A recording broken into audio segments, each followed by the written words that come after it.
like, I remember, I'll tell you a quick story. In my higher years, my teachers have said to me, they're like, Chris, you cannot go to Florida. Like, for this is like my family holiday. You know what I mean? So they've saved up for like 3 years and they're like, we're going for a month, right? So he's like, you're doing higher maths. There's no way you can go there. And I'm like, I'll study every day. Don't worry about it. Like, so is this like during the term? This is during the term. This is like November, right? So before the prelims. And he's like to me, there's no way that you can do this. And I'm like, every day I'm there, right? So this sums me up. He comes back and I've not studied one. Like, I've not done 1 day of study. I've been here every theme park in Florida. And he's like that to me, right, we're going to get you a prelim. And then once you're done your prelim, everybody else will get the results. Right. So he goes like that to me. We're looking at the results and I'm like that, looking up at a smart board and I'm like, I see him and I'm like, sir. And he's like, leave it. He's looking at me and he's like, leave it. And I'm thinking, no, sir, like, you must have, there's only one Chris. There's no, you know what I mean? There's only one Chris up there and there's 2 Chris's in the class. And he's like, I'll speak to you at the end of class. And I'm like, no, I need to know my results if I'm doing this, how I'm getting on it higher. Everybody you're sitting, I'm looking at it, it's 90s, 80s, 70s, 60s, 40s. And you're still not there at that I'm still point? not there and I'm like, what's going on here? And he does that with 1 click. It's like 4%. 4%. And I'm like, shit. Somebody shouted it back in class. You get 5% for spelling your name right. If I tell people, as long as they're Celtic fans, if I tell people one story that resonates with almost any of Glasgow, it's this. So Snoop comes and he's playing a show with the game at the Carlin. We weren't opening, we had nothing to do with the gig. But we thought, what we'll do is we'll go down to the gig, we'll hang about at the back. We just need to find where they're staying. Right.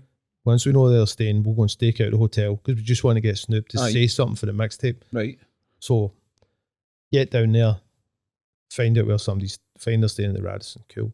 Stake out the Radisson. When I say stake out the Radisson, we sat in the lobby from the day, like the morning after the gig. Had breakfast, lunch and dinner in the lobby of the Radisson. So, take the eye off the prize. And one by one, we infiltrated crew. Right. It's easy to spot Snoop's crew, right, when they come down. Aye. So Chris, my partner in crime, he has this idea. He says, the new Celtic top is dropping tomorrow. Right. So if we go to Celtic shop, they'll sell us the old ones for a tenner. This used to be a thing. He's like, let's spend a couple £100 and buy tops for all the squad. Start like buttering them up. Right.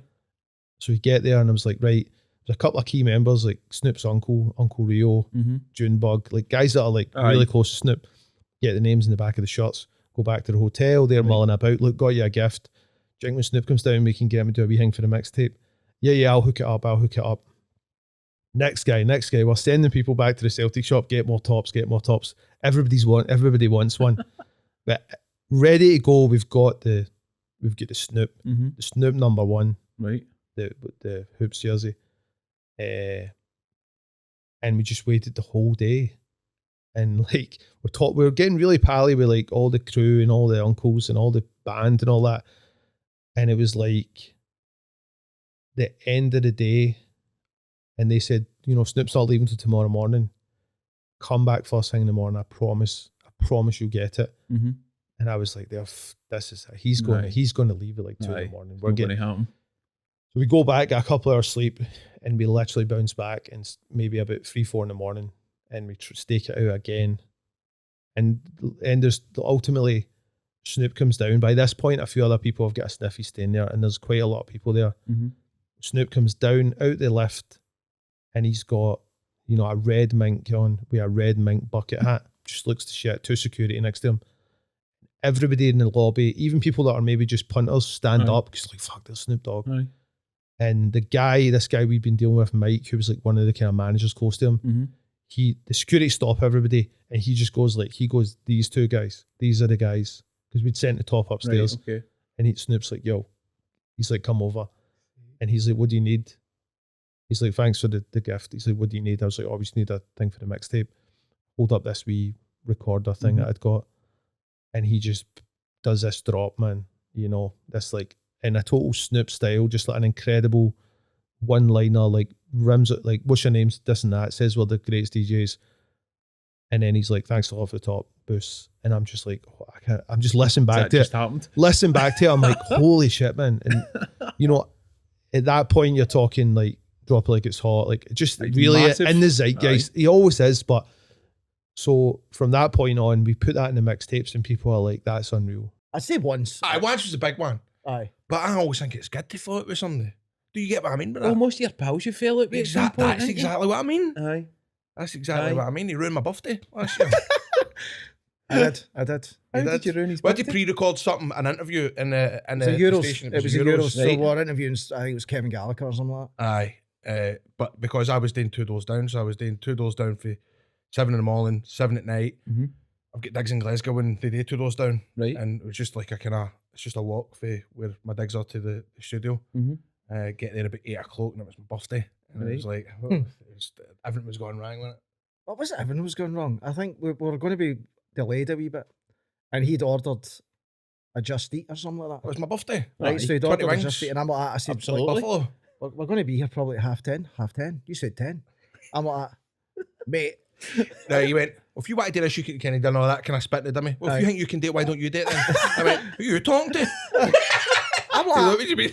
listen, mate, you can go away at 10. I don't need you. I can work the equipment. You can't. then So we we had a just- major fallout. aye. But the funniest thing about it was, it wasn't funny at the time, actually. It was a proper fallout. set They were too. rolling a bit of proper. flair. Almost. But we were proper really angry with each other, and then we had to actually, go Did on the show? Did You know what I mean? this interview. Did this interview? So you did an interview fuming with each other. Aye, Raging. Honestly, we were raging Aye. with each other during it. And so as it happened, we got to the car park, and it was like right, see you tomorrow. And so he walked to his car, and I walked to mine. I was about to in the car, and he walked by and went, "Want to go to the pub?" I'm like, no, really. See you tomorrow.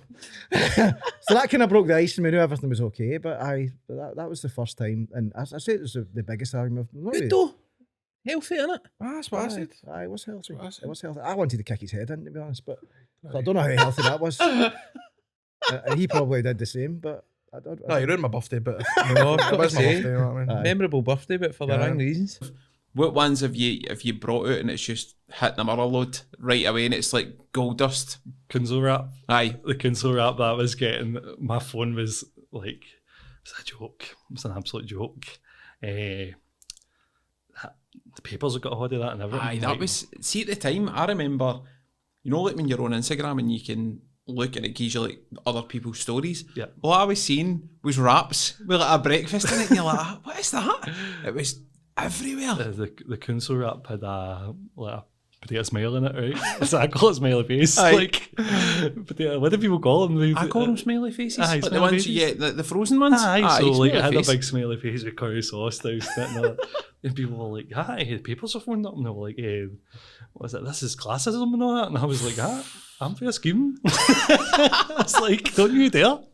I was like, mental. "Aye." So like, I was like, "It's just a rap. Like, it's just turkey dinosaurs." You know what I mean? Like, I'm trying not to upset people. I was like, I've been chased out my own scheme. Like, you can't come back to me now and say that's, you know what I mean? Like, I don't think I'd ever hear the words classism in a smiley face. I know. I'm like, Same sense. I'm like, Just a bit of smashing people were getting like offended by it, and I was just kind of like, what's going With on? actual like messages and things like that, or just like Aye? absolutely, Jeez, absolutely offended by it. And then I was just kind of like, see, at the end of the day, it's just a laugh. aye, You know what I mean? If you don't want to buy it, like, you don't need to buy it. You know what I mean? People went mad for it. aye. Mad for it. A couple of them. Yeah, I remember one time we come back and I'm sitting there, man, the boys, we're in the fort. My boys jump. I remember my manager saying at the time, she was like, he's definitely just stole jeans. Aye. I know it, like, he's got the jeans on, like, Aye. this. Right, so I'm just like a daft young boy at the time. This is when you were allowed to stop, like, Aye, shoplifters. aye. You know? I'm like, I'll go get him. You know, I'll go get him with the security guard. Like, and again, security guard's not allowed to stop him either. Aye. So you've got to be the guy. And I'm thinking, I'll just 19-year-old. You know what I mean? Bam. Like, so I'm like, stop! Like, probably like, what was that? Bad Boys. Yeah, try and stop him.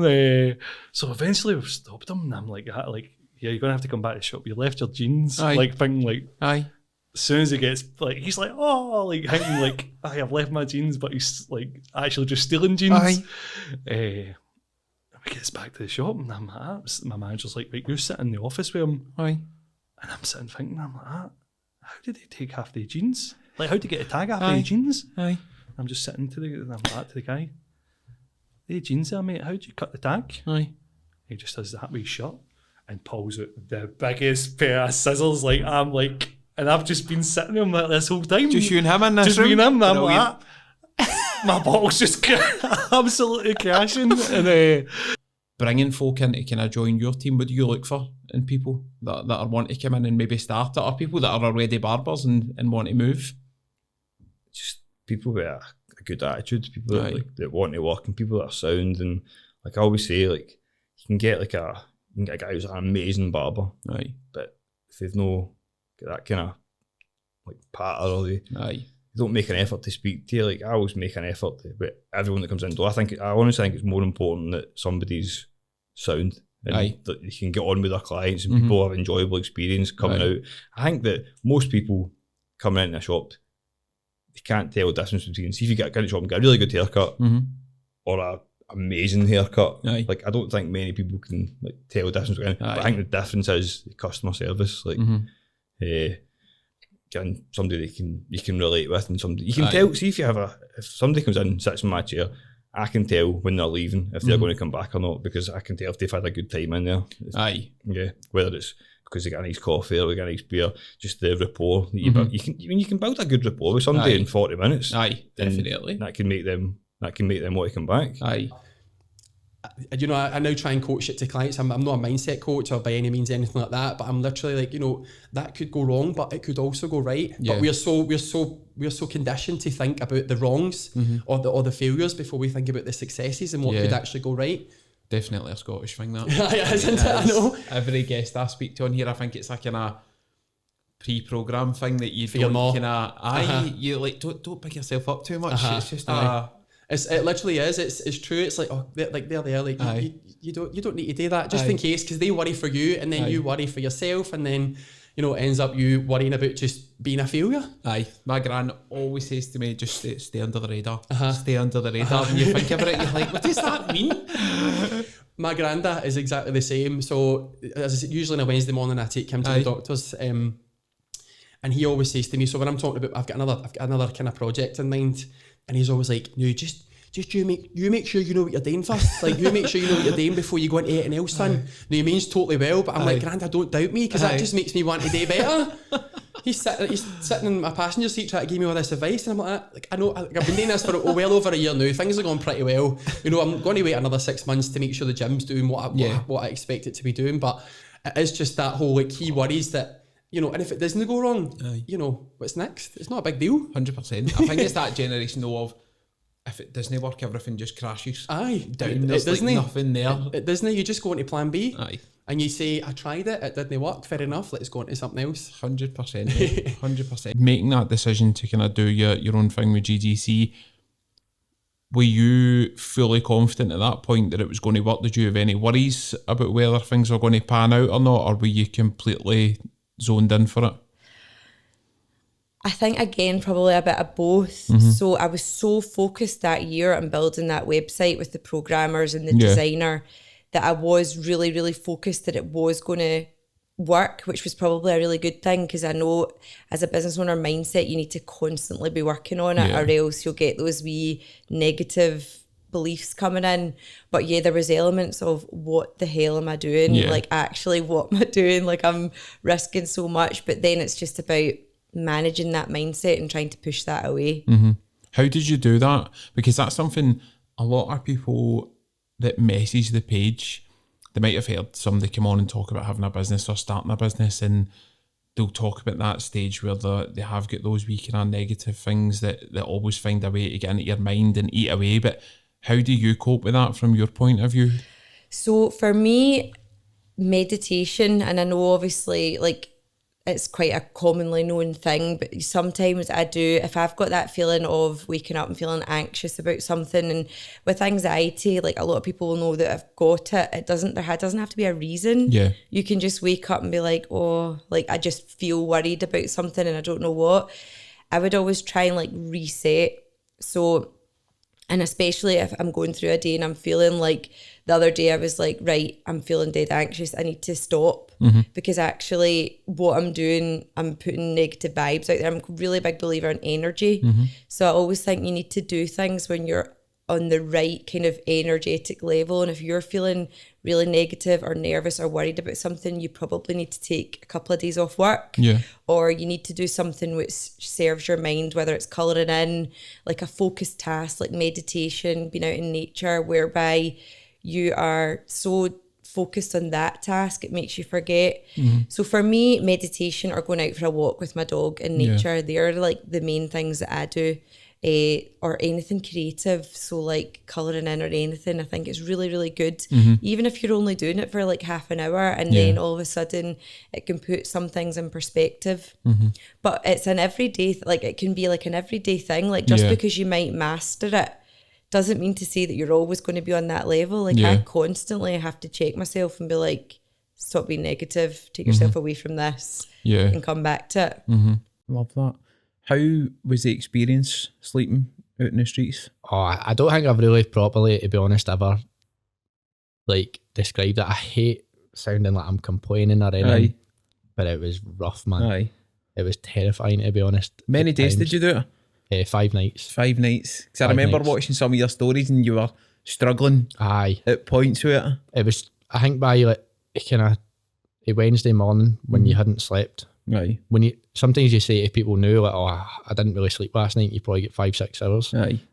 You don't, I mean, the first night I didn't sleep, I was like nearly hallucinating. I was in a McDonald's on a Tuesday morning, started on a Monday, and I went to Tuesday morning, I was in McDonald's and put my head down. Every time my eyes were shut, every time I blinked, I fell asleep. Woman coming up moving me, you can't fall asleep in here, man, and it was rough. But it also was a good experience to an extent where you really do realise what you take for granted. Aye. Do you know what I mean? And Aye. I never like complaining, because at the end of the day, I was doing this for like a project, and I Aye. knew on Friday night, Aye. but Saturday morning I'm going home. Whereas there's people I'm talking to in these streets and they don't know when they're going. They don't know Aye. when they're going to have a Aye. roof over their head. So you do need to kind of appreciate what you've got. But Aye. it was rough. And did you meet people that were kind of living rough as well, and get some of their kind of stories as to how they've ended up in that situation? I mean, the one that always sticks with me was actually a guy who I looked at twice sitting on the street, and I don't mean this in a patronising way, but you can normally tell somebody sitting beside the street, something's going on. But this guy just looked normal, and I was wondering, he was sitting outside the kind of JD. I went up and spoke to him, and he was living in Aberdeen. He was a chef in Aberdeen, and he came down here and started staying with his girlfriend. So his mum died. And then he lost his job in Aberdeen as a chef because they shut down during the pandemic. Aye. And because he couldn't pay anything, his girlfriend kicked him out and finished with him. Right. His mum was all he had, any brothers, sisters, and cousins and that. And he's like, I've not got a problem. I'm not an addict. I'm just on the street because I've only got enough money to like rent. I've not got enough money for a deposit. And he was stuck in that cycle, and the money just dwindled, his savings dwindled, and he's like, now I'm fucking on the street. A guy always sticks with me, because I thought, we're all guilty for it. You walk by somebody and you see them on the street and you think you know why they're there, but a lot of the time you probably don't. Just shows that we have this wee guy called Lewis. Do you remember Lewis? Yes. Wee Lewis with the hearing aids. Dumfries. Yeah. So we've got a wee boy called Lewis who comes to like pretty much most of the big shows that we do, not the club nights because he's not old enough. But he's like 14. Yeah. 15. He comes with his granny. Right. And he lives in Dumfries. So he came all the way down from Dumfries on a Thursday night to see us at the Oran Moor, just because he'd watched the TikTok stuff. And he came to the other one that we did. We did like a small preview show in Glasgow not long ago. It was only for like 40 people for Comedy Fest. He managed to get a ticket. Him and his granny came on down. Just, you know, having nights. Aye, but it's just it's people like that, and he'll comment on videos, and it's things like that I'm like, when I was his age, I had like Still Game and all them to look up to, and it's wild to think, and I'm not saying we are, but it's just wild to think that like that's somebody who's actively got an interest in what you're doing at such a young age. So, and you are a bit impressionable at that age, aren't you? 100%. So it is wild to think. Yeah, I don't know. He's always the example I go to for that, where I'm like, that's cool. It's a sign that you're doing something positive. Yeah, a 14-year-old willing to travel that far to see you as well. That's poor granny, man. She's Granny, man, I feel sorry for her. I know. It's like, well, we're going here. Get your stuff. You know, see that same night actually talking about that when we did like trying out that new stuff, like that second show that he came to. I was speaking to his granny and all that, like after it, and she was like, "Right, we're gonna head up the road now, but before we head up the road, I need to drive all the way to the West End." I says, "All right, what's that for?" No, I was like, "Oh, because when you did the Order More, we went round the corner for there, and there was a chip shop, and he really liked that chip shop." See, and that's went all the way lovely, in, isn't it, man? I was like, fucking Memories, fair innit? dues, fair dues, man. Oh, that's You know so what I mean? nice. Like, why not? Like, how often do you come through to Glasgow? So just batter in. Huh. Right, I just, Battering. I love that. or not intended. I'm here to break the stigma. Like, for example, the word shaggers, again, I'm going to say it right. I come from two communities, right? Number one, Scotland. Number two, the Asian community as well. So I grew up with both parts of the family, right? My wife's Scottish and I come from an Asian background. And me saying alright shaggers kind of raises a lot of questions. Yeah. Now, to the Scottish people, they're like, hold up, right? Hold up. What is that caramel guy saying? Why is he saying alright shagger? So they're questioning that. And then from my own kind, the Asian people now, the uncles and the aunties, they're like, why are they saying alright? Why is he saying alright shaggers? That's a rude word. Aye. So one day while I was in the shop, right, an Asian man came in, right, quite old, and he asked me the question, why are you saying this word shagger? And I was like, okay, by all means, right, I'm going to respect you here, right? I'm going to ask you a few questions. If you can answer it, maybe you'll get your answer yourself, right? And I was like, uncle, how many wives do you have? And he was like, I've got one in Pakistan and I've got one in Scotland. I goes, amazeballs. I goes, uncle, how many kids do you have? He's like, 8 kids. So he's got 8 kids. I goes, you kind of go under the definition of a shagger. And he was like, he was a wee bit raging, right? I can imagine. But I goes, you might take it as a bad word, right? But this is your status. You are a definite shagger, right? I read an article that you'd done before when you were talking about kind of, it didn't change you as a person, but you learned things when you were in there, probably about yourself that you maybe wouldn't have at other points. But how was the overall experience from your point of view? I try and I'm very positive in life. I try and turn it into a positive.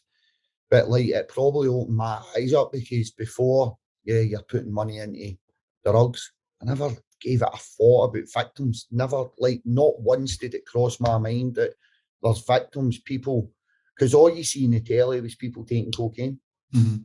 Hollywood.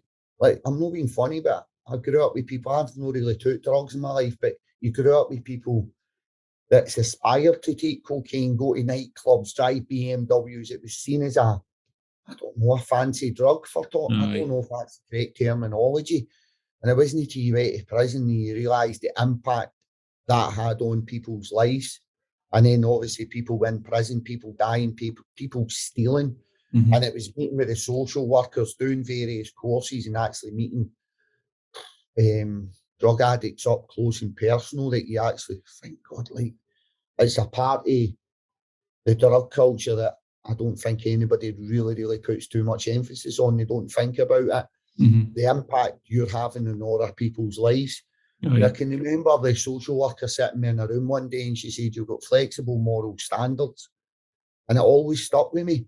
And I, like, to this day, it's so true. But I made, like, being involved in drugs, I talked myself into that being okay because I see it on the telly, you see the Hollywood A-listers. Talking yourself into, it's okay, you're okay. I chose not to think about the impact that had on local communities, the impact that had on drug addicts' families, not just drug addicts, the extended families. So I had flexible moral standards and kind of that respect. I knew I was breaking the law, but talked myself into it's okay because it's a cool drug, so to speak, or it was portrayed as a cool drug. And it wasn't in prison that your eyes actually opened up and you seen it at first hand, the impact that my decisions had had on other people's lives. Have you ever been starstruck when you've met someone or you've went to interview somebody and just folded? Yeah, totally. That happens all the time. I get starstruck over weird people as well. Give us one. Oh god, well, I'm a massive James McAvoy fan. I had a total girl crush on him. And you know when you're not expecting it, it was the Scottish BAFTAs, and his sister Joy, who's an amazing girl, she sort of went, and this is my brother James, so you're expecting the brother James, not James McAvoy. So I was like, oh, I'm just really uncool in those situations. And then I asked him for a photo, and he said no. Oh man. Did he say anything else or did you say no? He just went, do you know what? No. It's just, and I was like, oh, please, ground open now. Die. Oh man. Awful. The most awful moment ever. And you know what? It was a lesson learned. Don't ask people for photos. I never ask people for photos. I've been positioned with my husband. Famous friends of mine being asked for photos, and it's always like, oh, just let us enjoy a night. Yeah. So I don't know why I did it. So I deserved it. I shouldn't have been asking them for a photo. I don't know why I asked them for a photo. Oh, I would have died. I died. I'm dying now even thinking about it. It's so awful. So yeah, don't be starstruck by people. Don't ask for photo. Well, of course you should. I should not have asked them for that photo. Maybe just whisper it. It's just an awful moment. My friend Gary Lamont will watch this and he'll be howling because he was stood next to me and he was living for every second of my complete embarrassment and distress. Did you have like a wee awkward silence after it, or was it just? I was just like, oh no, totally get it, no problem. Oh, so bad. Oh man. April 2004, April weekend, Easter weekend, and I can just. It's weird because you're living for that day, but also talking yourself into that day is not going to happen. Right. And I can just don't know if it was a bit of a relief as well when it happened. It's not a relief, obviously, but at that point in time, it's like, I've been waiting on you. Aye. And did you think you were going to go away for the length of time that you did? Or? Yeah, I knew it because I knew it was going to plead guilty. Our case was very complex. It's what you call circumstantial evidence. I was nothing I'd never been caught with drugs. I'd never sold drugs. So it was all circumstantial. But I knew from day one that I was guilty. Mm-hmm. And I don't know, a weird kind of way, I was always going to be pleading guilty to get this out my life. Do you know what I mean? I got arrested in April 2004 and I started university in August 2004. Mm-hmm. I never got in prison till October 2006. So I was on bail for 2.5 years. And for the minute my door went that April 2004, I made a conscious effort to change my life. And that's what I done. I enrolled in university. And I was at university for 2.5 years before I got imprisoned in October 2006. So was I waiting in that moment, that massive push, that massive nudge, that massive kick in the stomach to change my life? Probably. And that's what it took. The failing, man, was important, you know what I mean? Because I was like, I came back more determined. Mm-hmm. And the way they picked the classes, right, because I failed now, right, they just stuck me in a daft class, man, with a daft teacher and all the 6-year cunts that were not even, they were just there to fucking fuck about. Aye. So it's like an educational hierarchy, you know what I mean? I was like the boatmate. Mate, I dug in, man. I dug my heels in and I got into uni, man. So I scraped in with the fucking skin of my teeth. That was a massive moment, you know what I mean? Aye. And at that point, did you have, when you'd failed your hires, did you have teachers that were kind of, I told you so at that point, or did you have teachers that were backing you? No, both, man. One of the teachers just like, what are you even staying on for? And I was just like, you're a waste of space, basically. And I'm like, no, man, I want to do it, man. Honestly, I'm going to do it. Kicking the teeth to you as well. Man. It was harsh, man. But I was like, no, man, I'm going to do it, right? And see this particular teacher, right? See, when she obviously seen my result. Mm-hmm. She walked past me, mate, caught me right in the eye and winked. She just went like, know what I mean? Just to say, fuck you, right? And I was raging, man. She was like kicking me when I was done, man. I was like, no chance, man.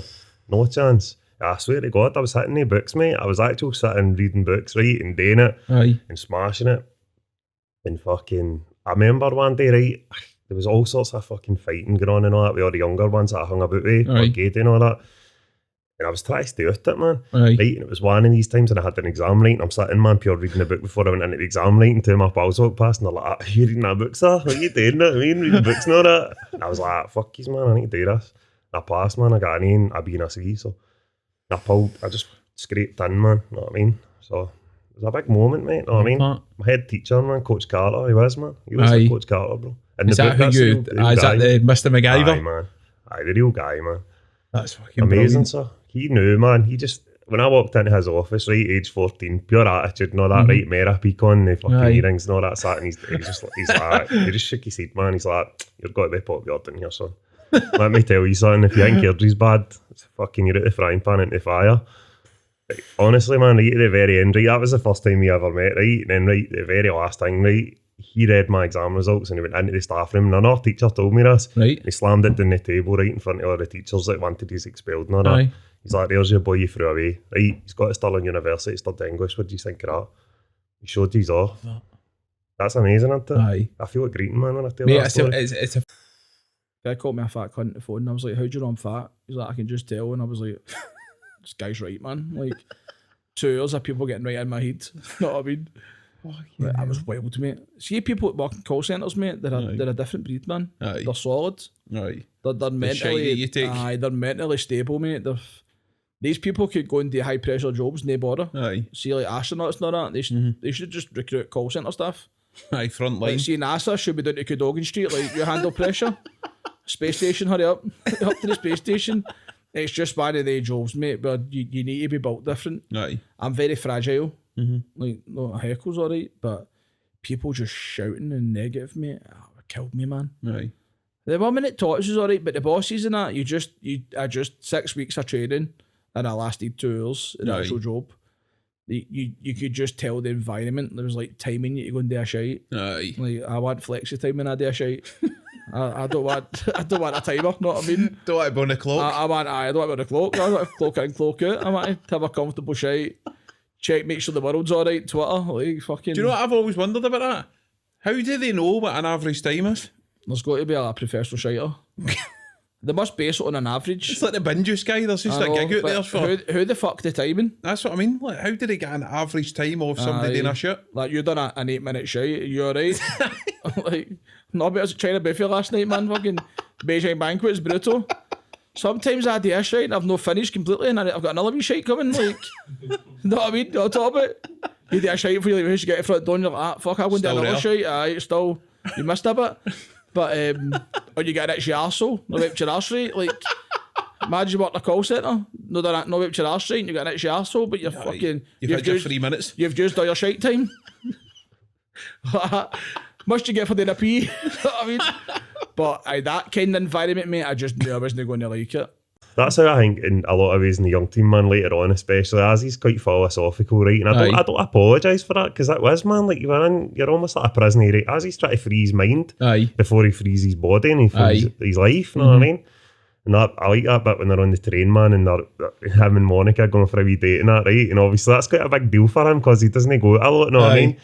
And all that, and he's obviously nervous because he's got to sit with her uni pals, right? But he's talking about flying for the stratosphere, you know what I mean? And right, and it was like, because it was Eckies, you know what I mean? That's right. That was his get out of jail. That was his elixir, you know what I mean? That chapter when they two guys are pricks, that's how you would imagine that playing out. Mate, my mate read that went to uni. He's like, I was fucking raging reading that. By the way, he's like, I just met so many of the guys, man. The pricks, man. They just look at you. They would never try and like. They'll not try and like take a swing at you. No. You should leather them, man. Sorry, background. But they'll make you feel like fucking that big. You know what I mean? And run you down and make a cunt of you and dead subtly. I mean, that's all we need to deal with it. Because we were the guys that gave him a hard time in school. If he went to a comp school, you know what I mean? Aye, man. You feel like, I said that you feel like a fucking leper because you didn't go skiing and all that, man. Aye. But you didn't live that life, bro. You know what I mean? It's to see your mate calls it, you're reading it and you're like, oh, fucking hell, man. Pricks, isn't he, man? It's just subtle, man. Nothing really happens, man. But as he knows, he's like, see if I hit one of them, I'm the arsehole. You've proved a point. That is, man. It's like a full. But think about it, like, you know, we don't dress the same as them. So you either turn up a wee bit too smart or a wee bit too neddy. Aye. They're just like the check shirts and all that and looking a bit suave, you know what I mean? With the hair up and all that. And The wee accent. that's it, man, isn't it? We'll never have a blend. No. That's what uni was like, man. And you know what? See, even if they're actually all right, within 5-10 minutes, they're like, how many people did you stab, Graham? You know, and just like, they want to hear the fucking mentalness and like, you know, and then they start trying to tell you there, we meant, I got in a fight in Val d'Isère, man. You know, we were in this fucking after-ski fucking bar. And I'm just sitting thinking, bro, I don't need to hear about fucking fighting. Like, you don't need to impress me. Aye. Fuck, I don't want to hear about that. I lived it for They're years. wanting a badge off you. Chat, man, just talk. Kind of big jobs out there, you know, you've been down to the last 4, 3, 2, do you know, because you were finding out people, and when you don't get them, so to speak, that, you know, that can be a bit of a killer. Small story, I remember I hadn't worked for about 6 months, I'm sure it was the 90s, and it was one of these Thingme adverts, so you find out Glasgow Health adverts, I'm sure it was the advert where, I don't know if you remember, it was the guy, he's in front of the mirror and he's obviously had a child. So when he's sitting in front of the mirror brushing his teeth, behind him, there's this photo of this kind of wee boy sitting eating his dinner. That same wee boy's on the floor, this, that. But I found out that it was like a $9,000 full off payment, just 9,000. You know, there was, you know, you kind of wrote it away, it was $9,000. I was pink lint, I was proper skint. So I remember getting in for my last audition for it. And these kind of things are like, adverts I always find is like you got models, you got all sorts in there, but this was obviously one they were looking for somebody that was as Glaswegian as hell looking to be like, oh, he'd be perfect. So anyway, I knew the girl when I went in, and I remember saying to her, how many names down there? And she's done that and she's turned it round, and there was only 2 years, right? So I'm like, I've got that fucking $9,000 spent. I'm just like, please, please, please, please. And it turns out the other guy gets it, do you know what I mean? So you get the phone call. And I remember being skint for the next 6 kind of weeks after that. And then that advert would come on, and I'm so anytime I would see that advert, I'd be like, $9,000! Fucking $9,000! Do you know what I mean? So there's plenty of things like that, do you know what I mean, that's happened. Ask him when he was going through that kind of 16 to 19 phase, did he have like occasions where he was just like, oh, fuck this, I can't do this anymore. Like I just can't see a way that this is going to work out for me. See, I think injuries was the thing. See times with me, I think I was 16, my first year I signed full time at the end of that season. So I'd played every year, every game for the youth team. We won the youth cup, we won the youth league. I think I was only just turned 16 and I wasn't expecting to play. I'm just I'm a wee boy. And at the end of that season I got injured. And I think coming back for pre-season the next season, there was a Dutch doctor at the time, and they asked my mum and dad to come in for a meeting, and I'm like, oh. And he basically said, do you have any other hobbies? And I was like, no. And he was like, just take a year off. And my dad's like, what do you mean take a year off? You can't. I've just went for playing every single week in the youth team and all that, and you're flying, and I was like, I had a problem with my pelvis, I was swelling and all, inflammation and all this kind of stuff, and they just couldn't get to the bottom of what was actually wrong. Don't know if I'd played too much when I was young, all that, I was still growing and all these kind of things. So I think I lasted about 2 weeks, and I'm like, I need to go back in. I need to go, so I was back in the gym, and to be fair, the club done everything that they could to try and get to the bottom of it, and it was something that probably affected my career the whole way through. So there was times within that you're thinking, what am I doing here? But again, you get back to that thing where you didn't really stick in at school like you should have. So there's all that comes into it. But again, the club looked after me the best. They sent me all the best people constantly. They gave me the best treatment constantly. They gave me every chance to try and get over it. So again, I've got a lot of time or a lot of people to thank for that work within the club, especially the medical people. One of my best ones was pumping my best mate's maw on it. That was brilliant.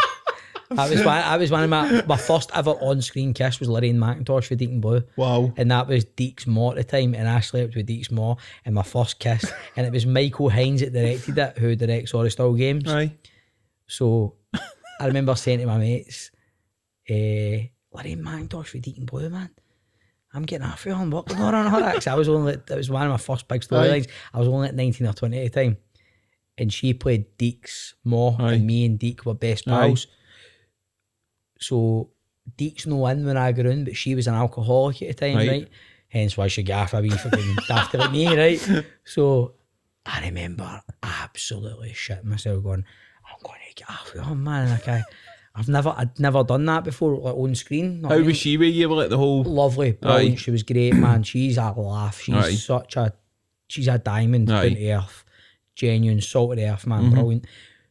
But I think she was just as nervous as me, because I was only a wee boy at the time, like 19, 20, and you're doing the scene where she's acting all drunk and all that, and I'm like, right, and then it comes to the point where you need to start winching, and it's Michael Hines directing it, and the winch comes at the end of the scene. Right. So you start winching, shout cut. So we started winching. We're still winching. We're still winching. To the point I'm going, bastard's not shouting cut, man. He kept it going for like a full minute. Now imagine 60 seconds, doesn't sound a long time, mate, but stoning kissing somebody who is a bit of a Scottish icon. Do you know what I mean? You're going, oh my God. You know what I mean? But that was a great storyline. It was brilliant. Then he punched me down the stairs and I get put in a coma. There we go, mate. Soapland, man. That's the thing, you must get that script in, you're like, so I'm going to pump my pals more. And then I'm going to be in a coma. The next week I'm going to be in a coma with a sailor scarf through my bed. Biggest kitchen nightmare you've had since opening? Dropping the very first pizza that ever came out that brand new oven. Was there folk actually watching you, like in the... Why? Because it's an open kitchen. Brilliant. It's an open kitchen. So that was the day that the queue was down the street and they're all peering in the window. Like, oh, look at that. And I just pulled it out, man, and it just went, whoop, and the whole thing just fell out. 10-second rule, surely? It's no? real, I know. Skip it in, man. It's not that. I think somebody clapped. That way, in the pub, when somebody smashes it, it was like, "Way!" I think somebody done that. I was like, bad enough for you sweating at that point, anyway. Aye, and it was July. I mean, it was like 25 degrees outside, about 30 inside. I've just dropped a pizza, and I'm like, oh no, man, this is not going well. But you've got to get the first day out the way. Aye. You got to get that first day out the way, no matter what happens. That's that. But at least it was busy on the first day. Like you had folk waiting to come in. Aye, waiting to come in. It could have been a lot worse. You could have been battling trying to get folk in, like passing out free bits out in the street and all that. Snoop bite-sized bits of pizza. Aye, that you've dropped. Aye, that. One of the gigs, the first gig we were playing was a gig called School Night in LA. Oh, right. So this is the biggest industry night in the world for up and coming bands. Every major label in America comes to LA to see. So you know Youngblood. Aye. That's where he gets signed. Right. Everybody in the UK says, nah, I'm not having him. He went to America, played School Night, got a big fuck off. Very good deal. Right. Boom. So this has happened about 2 weeks before we were about to play. My manager went, Youngblood's just signed an absolute belty there, multi-album deal for playing School Night. He ripped it up. If you do that, you get the same. All right. No pressure. No pressure. No pressure. Feeling good. So we go over. Horrendous. How are we going to make a fucking splash here? What we got to do? So I've got the shiny Nike trackie on. We're all ready to go. We say, well, fucking, we'll wear skull masks, right? Go with skull mask. We're just blaze it up, man. Just fucking, what's going on? Need that mask to hide the redneck. So, God, man. Basically, it's all full of posers. Right. All full of I work at a record label. It just, these industry showcases are the worst thing ever. Also, can I just say, if you're doing an industry showcase every single week, you think the equipment would be good. That was the worst. The hi-hat pedal, right, for starting to play drums, usually you can adjust it to the different heights. It was literally just a big roll of gaffer tape. Just said, right, there you go. It was away down here, and my body's up here. You're so just left I was like, oh yeah, just need to go on it here. Do you know what I mean? So we get in, set up. He's a bit dodgy. Stage a bit, isn't he? A stage, man. It's a fucking milk crate. What's going on? Right. So I was just go on with it.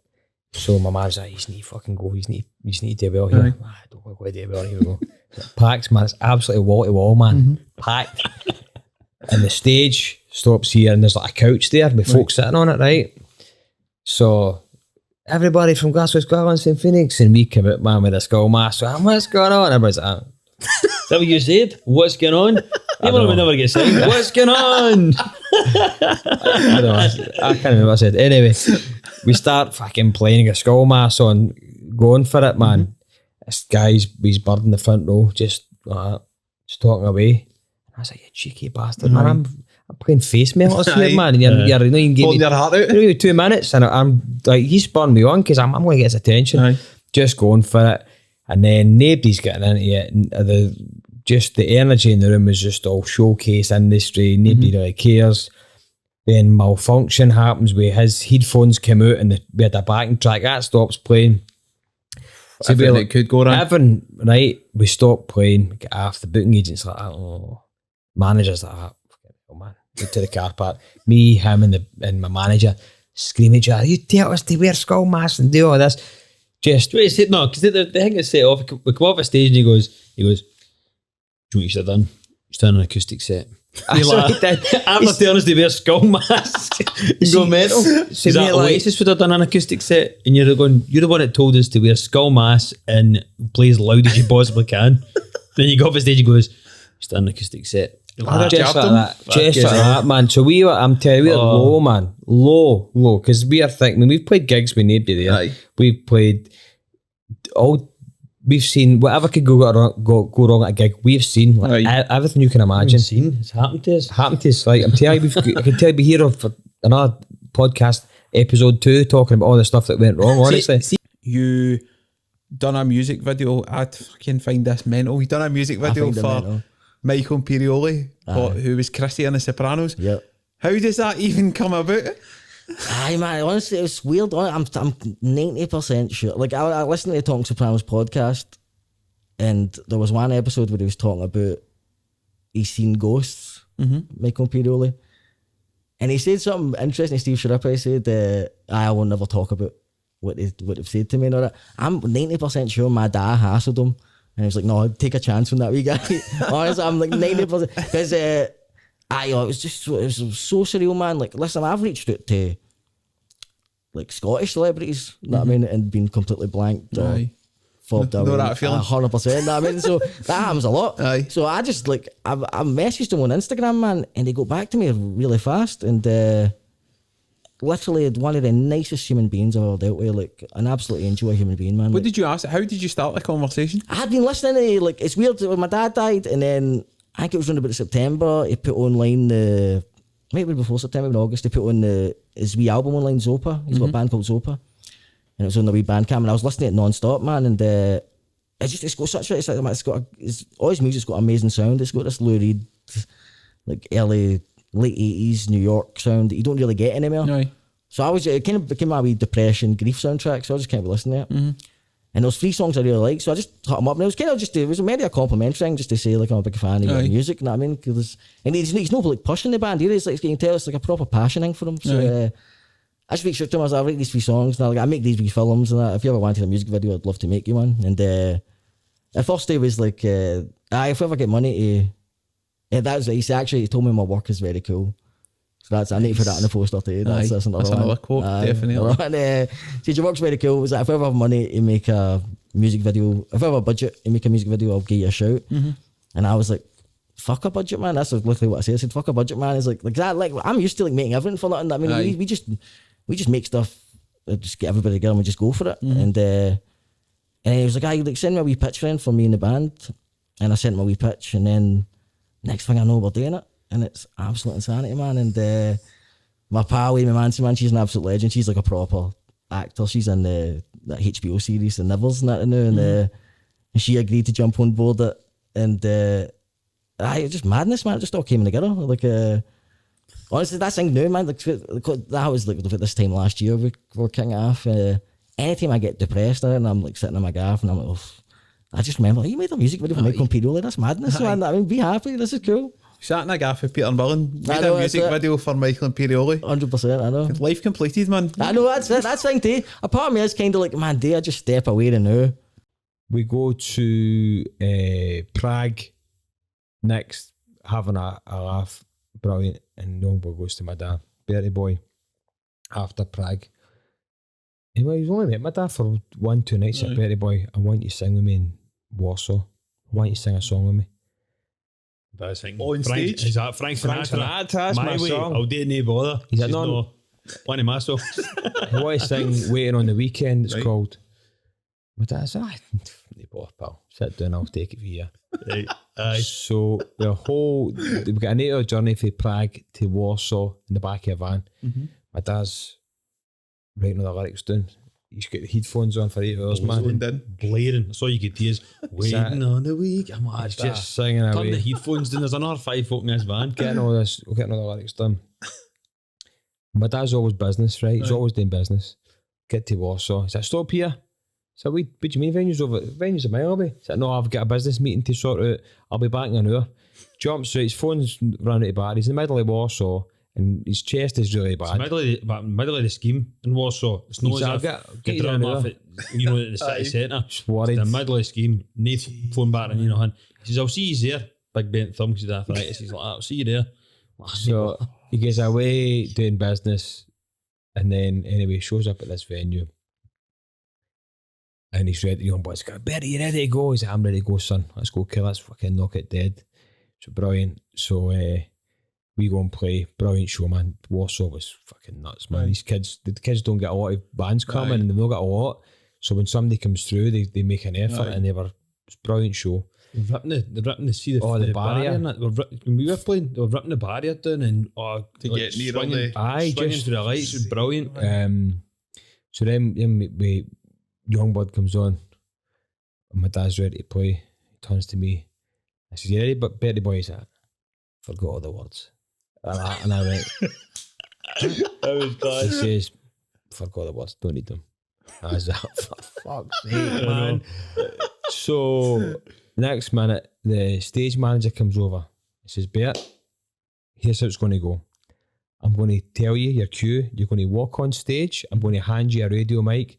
You're not going to talk, just going to sing because they've got a curfew. The stage is timed perfectly, right? The whole show's timed perfectly. Do not talk. Do not put young bud off. Just go on and sing. Fucking very good, no bother, man. I'll fucking sing. Boy says, I talk. Like literally, say my dad, do you want a seat? My dad's looking back at him. Do you want a seat? Do you want to sit down or do you want to stand there? Dad's like, yeah, man, great. And he turns to me and goes, he's not listening to what I'm saying. I says, nah, as he fuck. Nah, not got a clue what you're saying. So next minute, young bud goes, I'm going to play next song. You know the support band, St. Phoenix?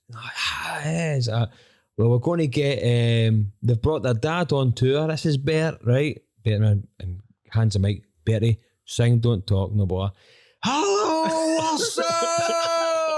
Right? Go on. And all the crew are like, no.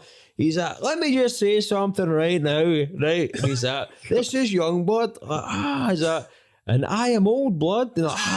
And we are blood brothers. And the whole place goes fucking mental, man. We're so like, funny. oh, baby boy.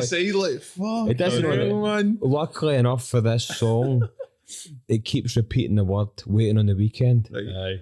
So he just starts playing. My dad starts going, waiting on the weekend, like that. And everybody just loves it. Everybody loves it. So we're wailing up at the side, man, going, this is unbelievable. Aye. And so the end of the show again, right, okay, sentimental stuff away, brilliant, straight to merchandise. We need to hit our target because we're going to be in the red. Aye. So down at the merch table right after they play, it's queued out, man.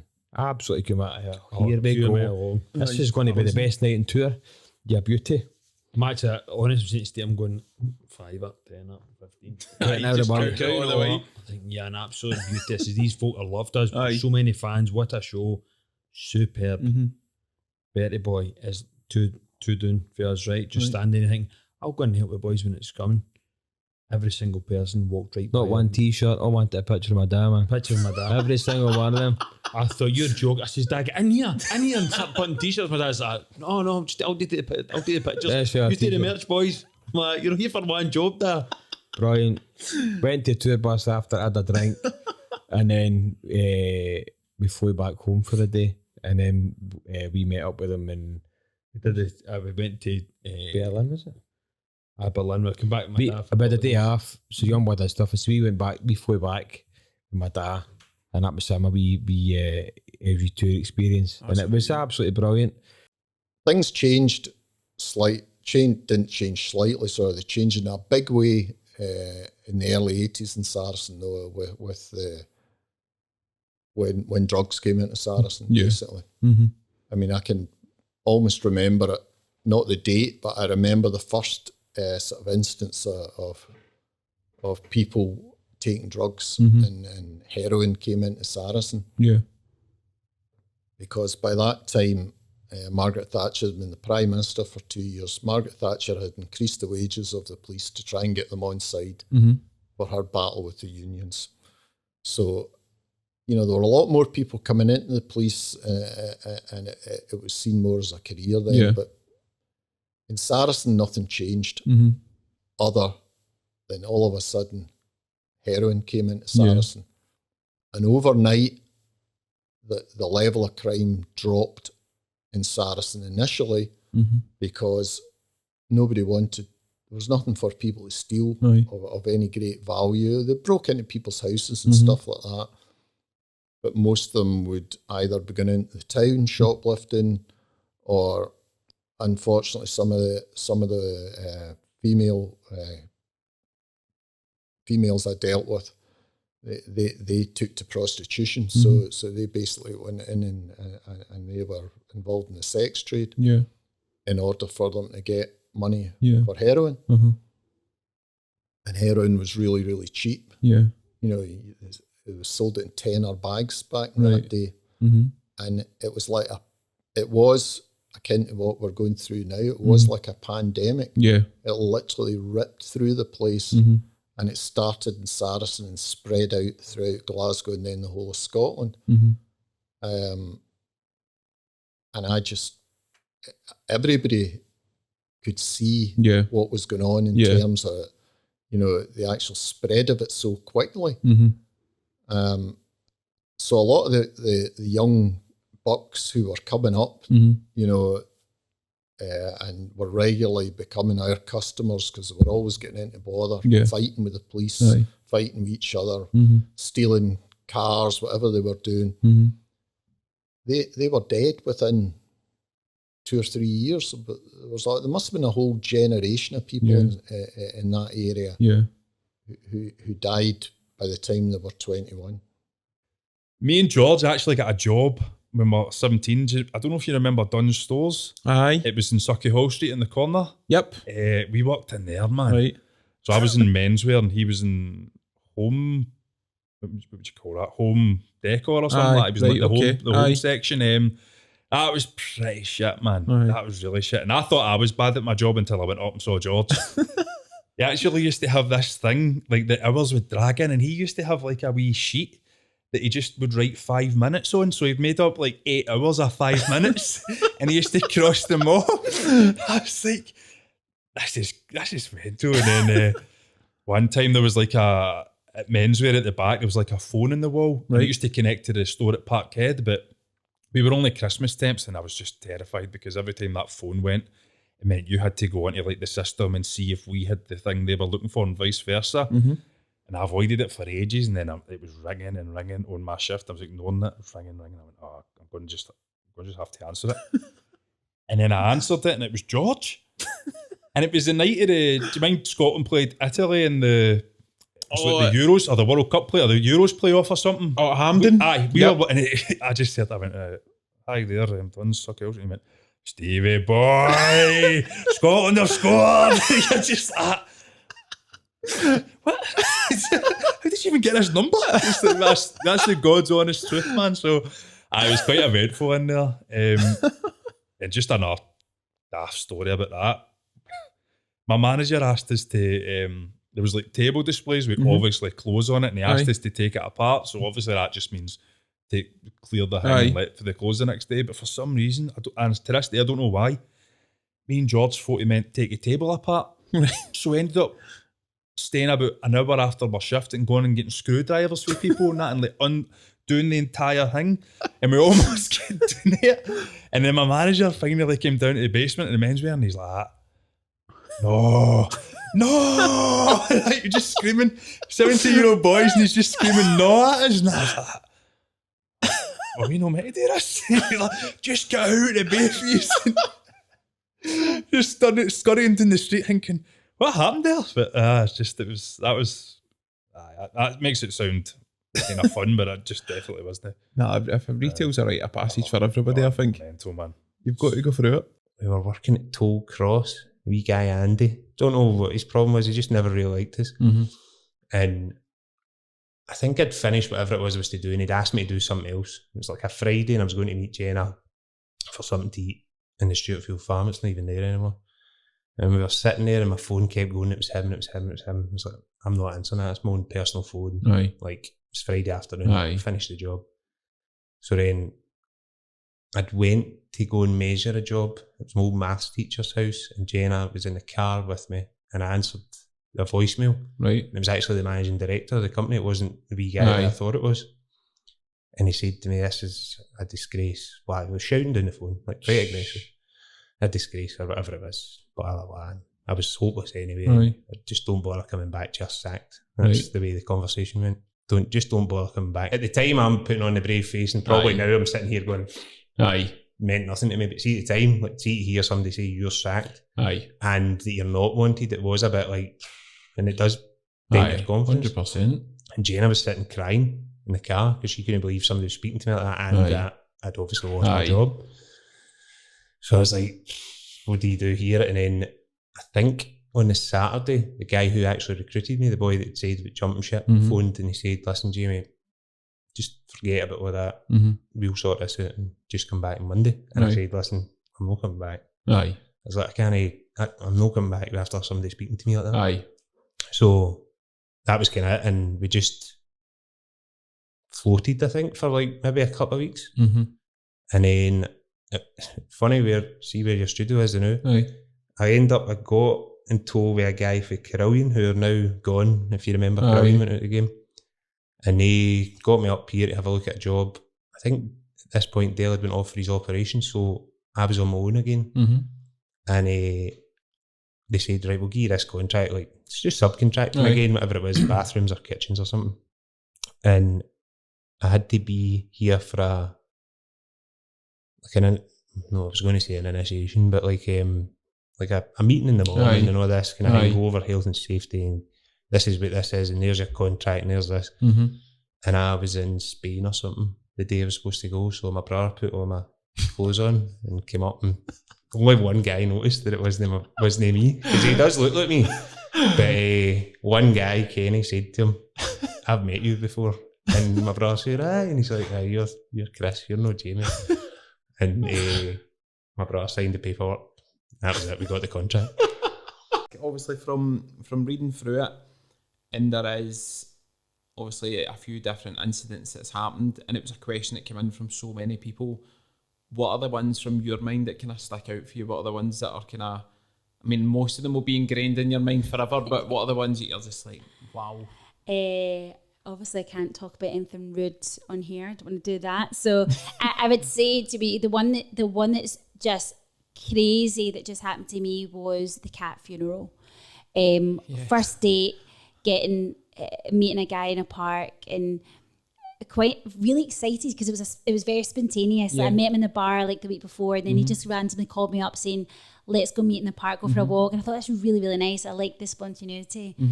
And then walking around the park, he's being suspicious. He's constantly looking at his phone. His phone's ringing all the time. And you just get this gut instinct, something's not right here. And I don't know what it is, but I don't feel comfortable being in this situation. And then I politely say, we can do this another time. I know you're busy on your phone. Like, if you need to do something, that's absolutely fine. Just trying to be polite in case this guy turns out to be crazy.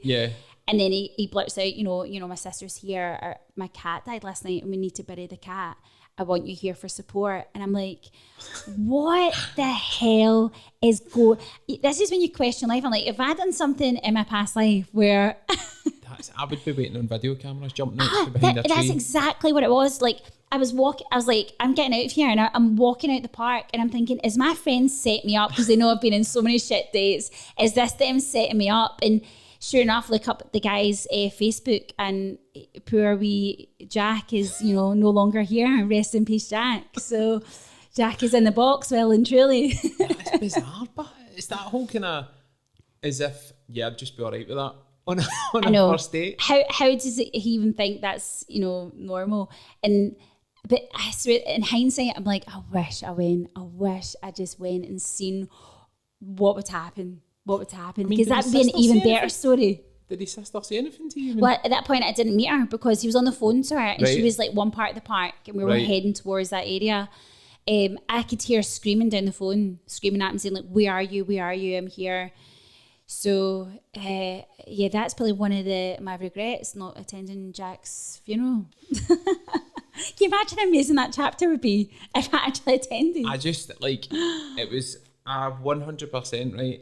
When I started reading it, obviously I've never read a book about dating or anything like that, so I don't really know what to expect. But when I read that story, I was like, how does that happen? Like, how do you go on a first date with somebody and they go, by the way, it's my cat's funeral, thought I'd invite you along? That must be like just open the ground up. It's just unreal. You think, because I'm like, has anyone else experienced something so crazy? But yeah, you get them. It's a real funny time in hospitality just now. It's just everyone feels a wee bit uncertain, you know. And have you been in that position then of, obviously you're at Dockyard now and you found that kind of space where you're happy and you're comfortable, but how long were you in that position of those kind of 60, 70 hour weeks and 14-hour days? 10 years plus. Right. 10 years plus, aye. How could you manage that? Because that's a decade. That's like I mean, most people, you talk to people now doing whatever job, if they're doing maybe 45, 50 hours a week, you can see the visible stress after a couple of months. But from your point of view, did people around about you notice like a change in you, or were you just so my wife focused? obviously I was very focused, and I just got on with it. And I do love my job, do you know what I mean? So there was an element of, you'd be knackered during the week and you'd be thinking, why am I doing this? Why am I doing this? And then the Friday would come and you'd get everybody fired up. The Saturday would come, everybody fired up, and after service, everybody's pumped and adrenaline's flowing. And, and that kind of gets you through. But it gets to a point, I suppose, in your late 20s and your early 30s. And I think that's personally when I've started to grow up now that I'm in my 30s and reassess things and reassess what's important. And, family's more important than making some stranger in London £400,000 a year and whatever, do you know what I mean? And as you say, there's only so long you can sustain that lifestyle for. And that's why the problems that are in the industry, as I say, go back to the addiction problems and stuff, because people are using things purely because they need to, like to get through shifts and whatever. And it's a great industry, but there's a dark side to it. There's a dark side to it. And do you think that's why there is such a turnover of people? Absolutely. Like staff-wise? Absolutely. People just burn out quick. There's some people that will be able to do it for 5-10 years, and there's some people who just can't. And there's nothing wrong with that. I mean, it's a lot to ask people to do. Yeah. That level of work. And at that pace, it's a fast-paced industry. It's demanding. It's non-stop. You're in at 9 o'clock in the morning. Some nights you're still there at 12 at night.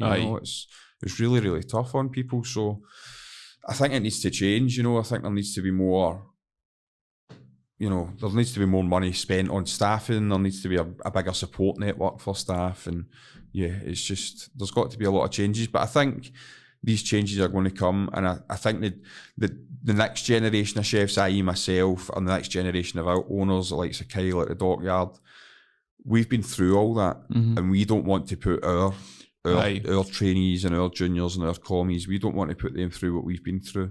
So hopefully that's sort of more widespread than just like us. I think there is a lot of people who realise that that's not the way to do it. We need to change it. It's been like that for as long as kitchens have been around, 100 years, and it all stems from like the French chefs and all this, you're weak if you can't do 16 hours a day and whatnot. So I think that the tide's changing with people like my age now who are in the senior positions, who are running the big venues, and we're doing things a bit differently. Hopefully this is the start of the change. I'd like to think anyway, do you know what I mean? Because we need to get kids back into the industry, otherwise where is the future in industry if we're not getting kids through the door, Am I right in saying that you were a community warden doing an Ardrossan? Glad you brought that up.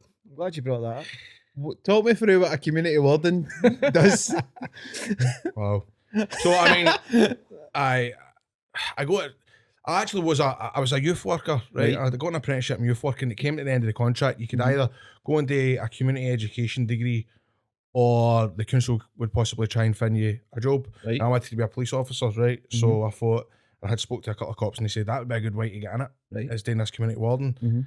So I went, this was, bear in mind, I'm like 19, 20-year-olds, and I was the youngest guy there by at least, there was one guy maybe in his late 30s, but the rest were all retired cops. They were all in their 50s and 60s, basically walking about Ardrossan, red hat, red jumper, steelies, basically looking out for folk that don't pick up the dug. But taking pictures of folks' grass if they've not cut their grass. Like, I mean, he's a 19-year-old boy doing that, like gone up to Stunnet with a big red jumper on his hat and cut, what are you doing taking a picture in it? What are you taking a photo? You need to cut your grass. You receive a letter for the council in the next 7 to 10 days. Get it cut. I mean, honestly, it was had to deal with antisocial behaviour. We went about in a van, and you know, we'd get a thing called divert, so we'd get calls to if there's any reports of like young folk kicking off and stuff like that. Oh, did but you these need were all to go? guys that were like the same age as me, and I'm turning up. Was it folk you knew? I didn't know them, no, because it was like I stayed in Stevenson and they stayed in Ardrossan. But when it came to the weekends, and I'm out in Salkits where everybody went to drink, that's when it was like. Because what was it they used to call us? The rednecks, because we were the rednecking, or the red mafia. They'd call us the red mafia. But don't get me wrong, it was good learning how to deal with folk. And because I mean, you'd walk down the street and folk would shout, "Get a real job." There was folk that would throw eggs, and I mean, it was intense, man. As a 19-year-old. Do you still have them? Like, no, they got rid of them. That's a shame. That'd be a great TV show, wouldn't it? Aye, That's a Netflix, isn't it? It was a mega eye opener, but it was like I thought it would be like a natural thing to do the community Aye. wardens and then go on to do the police thing.